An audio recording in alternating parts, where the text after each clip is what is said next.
Hello students, आज हमें final के 7th पेपर का अध्ययन कर रहे हैं जिसका नाम है भारतीय समाज के परिप्रेक्ष्य। इसके अंतर्गत हम 3 यूनिट का अध्ययन कर चुके हैं। आज हम चौथे यूनिट का सेकंड टॉपिक का अध्ययन करेंगे। इससे पहले हमने फर्स्ट टॉपिक का अध्ययन किया था, दलित उद्धार परिप्रेक्ष्य, जिसमें हमने B.R. अम्बेडकर के जो है अध्ययन किया था। आज हम भारतीय समाज की विविधताओं का अध्ययन करेंगे। इसके बाद अध्ययन करेंगे भारतीय समाज की विविधताओं में एकता किस प्रकार होती है, जो हम BA प्रथम वर्ष में भी अध्ययन कर चुके हैं। इसके बाद हम अध्ययन करेंगे परंपरागत भारतीय समाज के विशिष्ट लक्षण या विशेषताएं कौन कौन सी हैं, जिनका अध्ययन आप सभी बच्चे पहले भी पढ़ चुके हैं।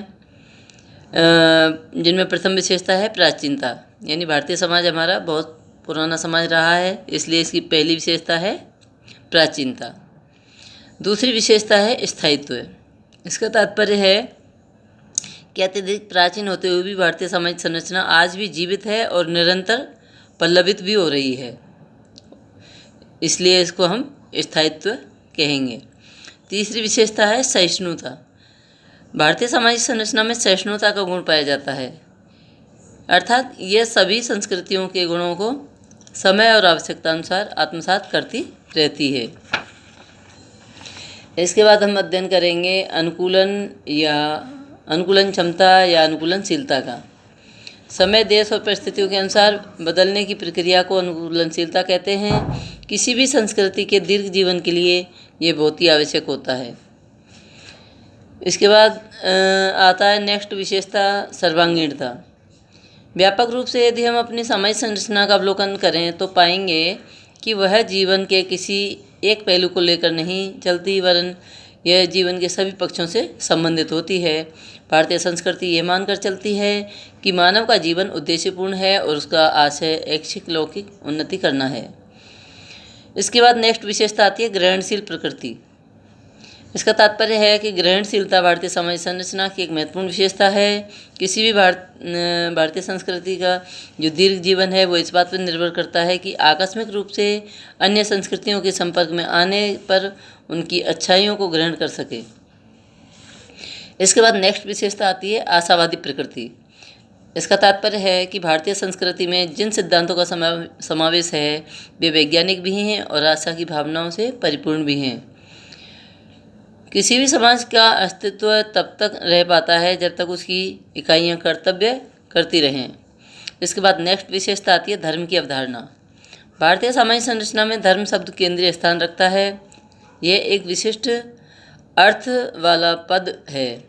इसका अंग्रेजी में अनुवाद रिलीजन शब्द द्वारा नहीं किया जा सकता और ना ही उर्दू भाषा के शब्द मजहब इसके आशय को स्पष्ट करने में पर्याप्त हैं। हिंदू शास्त्रों के अनुसार धर्म सार्वभौम नियम के अर्थ में प्रयोग किया गया है। इसके बाद नेक्स्ट विशेषता आती है सामाजिक श्रेणीबद्धता। इसका तात्पर्य है धर्म के बाद भारतीय सामाजिक संरचना का एक अन्य प्रमुख आधार या लक्षण सामाजिक श्रेणीबद्धता है। यह परंपरा भारतीय सामाजिक संरचना को इतना अधिक प्रभावित करती है कि अनेक विद्वानों ने हिंदू सामाजिक संगठन को विश्व की सर्वाधिक सामाजिक असमता वाली संरचना कहा है। सामाजिक श्रेणीबद्धता मानव समाज का सार्वभौमिक नियम है। इसके अंतर्गत कुछ उपबिंदु हैं सामाजिक श्रेणीबद्धता में। प्रथम है वर्ण व्यवस्था। शाब्दिक दृष्टि से वर्ण का अर्थ रंग से लिया जाता है, इसलिए कुछ विदेशी विद्वानों ने वर्ण व्यवस्था को प्रजाति पर आधारित रंग भेद की व्यवस्था कह दिया है। उनके अनुसार सफ़ेद रंग के लोग ब्राह्मण, ताम्र वर्ण के लोग क्षत्रिय, पीत वर्ण के लोग वैश्य और श्याम वर्ण के लोग शूद्र कहलाए, परंतु ये भ्रामक विचार है। साहित्य की दृष्टि से वर्ण का अर्थ ग्रहण करना या धारण करना भी होता है। इसके बाद नेक्स्ट विशेषता आती है जाति व्यवस्था, जो सामाजिक श्रेणीबद्धता है उसके अंतर्गत आती है। भारतीय सामाजिक श्रेणीबद्धता का दूसरा मौलिक सिद्धांत जाति व्यवस्था है। जाति व्यवस्था की यह एक श्रेणी है जिसमें सदस्यता जन्म के आधार पर मिलती है। इसके बाद नेक्स्ट विशेषता है पुरुषार्थ। मानव क्रियाएं अधिकांशतः लक्ष्य उन्मुख होती हैं। भारतीय सामाजिक संरचना, विशेषतः हिंदू सामाजिक संरचना में परंपरा की दृष्टि से मानव जीवन के 4 लक्ष्य बताए गए हैं: धर्म, अर्थ, काम और मोक्ष। धर्म का वर्णन करने में हमने इसको सबसे ऊपर लिया है। वह तो मानव आचरण की संहिता है। धर्म ही मनुष्य और पशु को पृथक करने वाला तत्व है। मोक्ष अंतिम लक्ष्य है जो सांसारिक सामाजिक जीवन के उपरांत प्राप्त होता है। इसलिए धर्म और अर्थ और काम की व्याख्या करना ही शेष रह जाता है। अर्थ से आशय व्यक्ति की भौतिक क्रियाओं से होता है जो धन उत्पादन और उपभोग से संबंधित है। व्यक्ति को धन से दूर नहीं भागना चाहिए क्योंकि वह साधन के रूप में खुद व्यक्ति और समाज का अस्तित्व होता है। इसके बाद हम अध्ययन करेंगे आश्रम व्यवस्था का। आश्रम व्यवस्था भी भारतीय समाज संरचना का एक प्रमुख लक्षण है। आश्रम से आशय किसी भी विश्राम स्थल या ठहरने की जगह से नहीं होता। वास्तव में मानव के समस्त जीवन को 4 भागों में विभाजित किया गया है। ये मानव जीवन यात्रा के 4 पड़ाव होते हैं। जीवन कर्म का सतत प्रवाह है, इसलिए इस विभाजन को सतत कर्म श्रृंखला के रूप में ही माना जाना चाहिए। आश्रम व्यवस्था के अनुसार मानव जीवन को औसतन 100 वर्ष की आयु अवधि को 4 संभागों में बांटा गया है।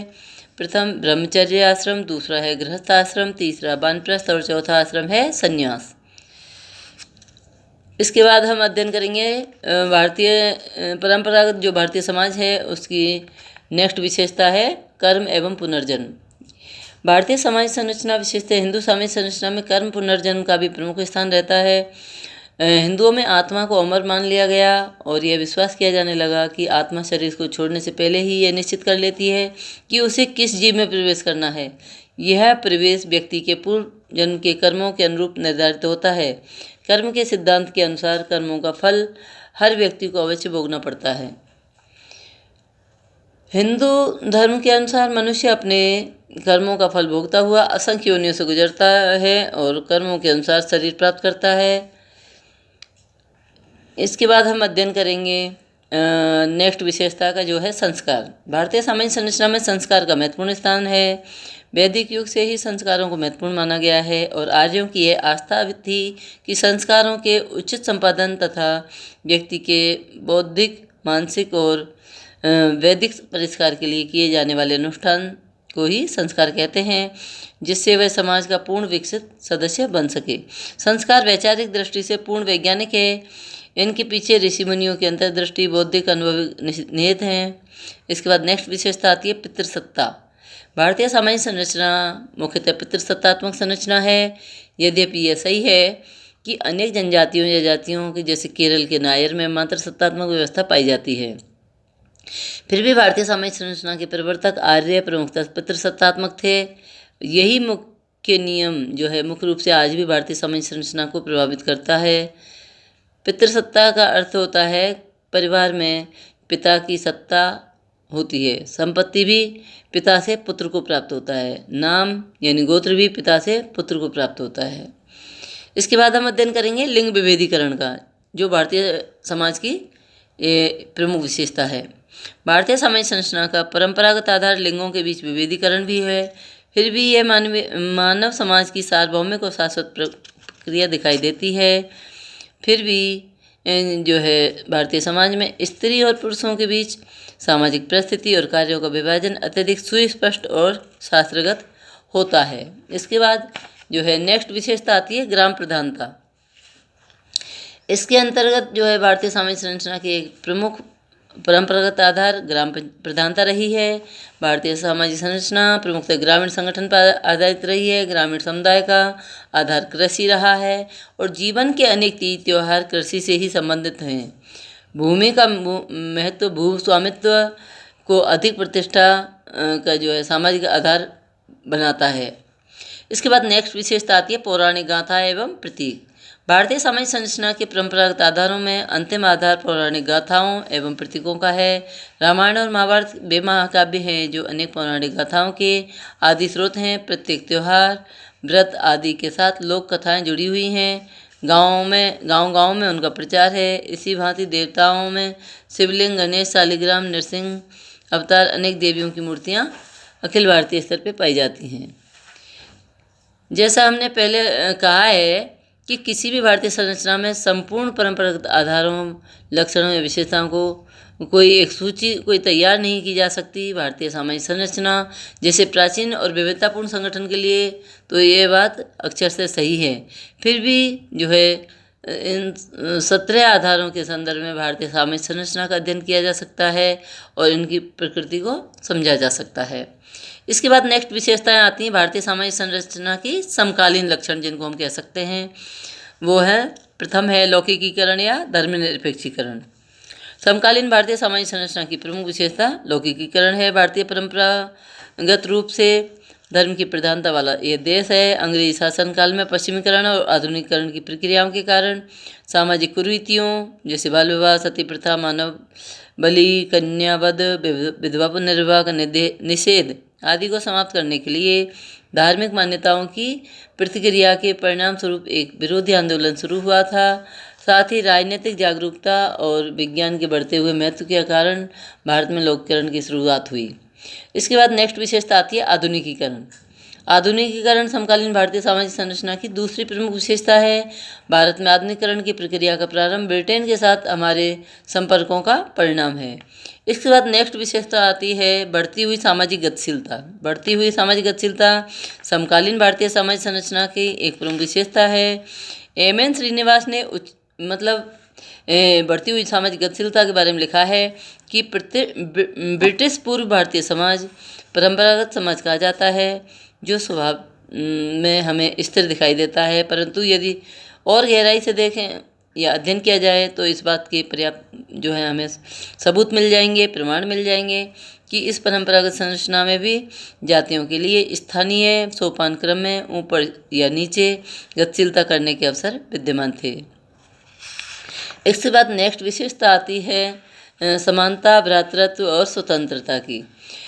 इसका तात्पर्य है कि समकालीन भारतीय सामाजिक संरचना समानता और स्वतंत्रता पर बल देने वाली है।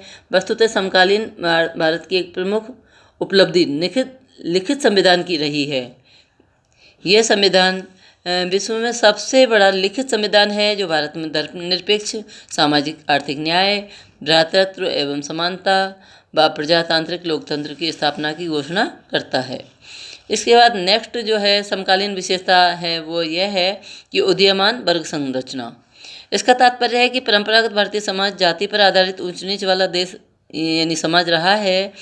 जातीय संरचना इतनी अधिक प्रबल हो रही है कि इतने आर्थिक आधार पर वर्गों को भी अपने नीचे दबाए रखा है, वर्ग संरचना को उभरने नहीं दिया है। इसके बाद नेक्स्ट विशेषता आती है कि जो है संस्कृतिकरण, पश्चिमीकरण और जातीय संरचना की कठोरता में कमी। इसका तात्पर्य है कि समकालीन भारतीय सामाजिक संरचना को सामाजिक परिवर्तन की अनेक प्रक्रियाएं प्रभावित कर रही हैं। इनमें से कुछ प्रक्रियाएं तो आंतरिक हैं, जैसे संस्कृतिकरण, जबकि कुछ अन्य बाहरी प्रक्रियाएं हैं जैसे पश्चिमीकरण।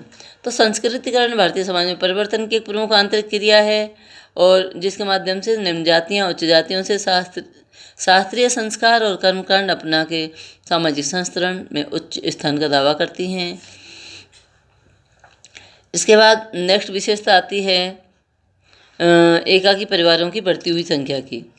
समकालीन भारतीय सामाजिक संरचना में संयुक्त परिवार, जो कि भारतीय समाज का एक प्रमुख स्तंभ माना जाता था, उसमें भी महत्वपूर्ण परिवर्तन हुए हैं। नगरीकरण, औद्योगिकरण, पश्चिमीकरण, आधुनिकीकरण, लौकिकीकरण एवं सामाजिक गतिशीलता जैसी प्रक्रियाओं ने परंपरागत संयुक्त परिवार की संरचना को काफ़ी सीमा तक प्रभावित किया है। इसके बाद जो है नेक्स्ट विशेषता आती है वो है कि बढ़ता हुआ औपचारिक नियंत्रण। तो जो समकालीन भारतीय सामाजिक संरचना है उसमें इस महत्वपूर्ण विशेषता को बढ़ता हुआ औपचारिक नियंत्रण माना है। परंपरागत भारतीय समाज में जाति पंचायतें, परिवार, पड़ोस, परंपराएं, प्रथाएं, जनरीतियाँ, विश्वास, जनमत इत्यादि सामाजिक नियंत्रण की प्रमुख अनौपचारिक अभिकरण रहे हैं। इसके पश्चात हम अध्ययन करेंगे कि भारतीय समाज में सांस्कृतिक विविधता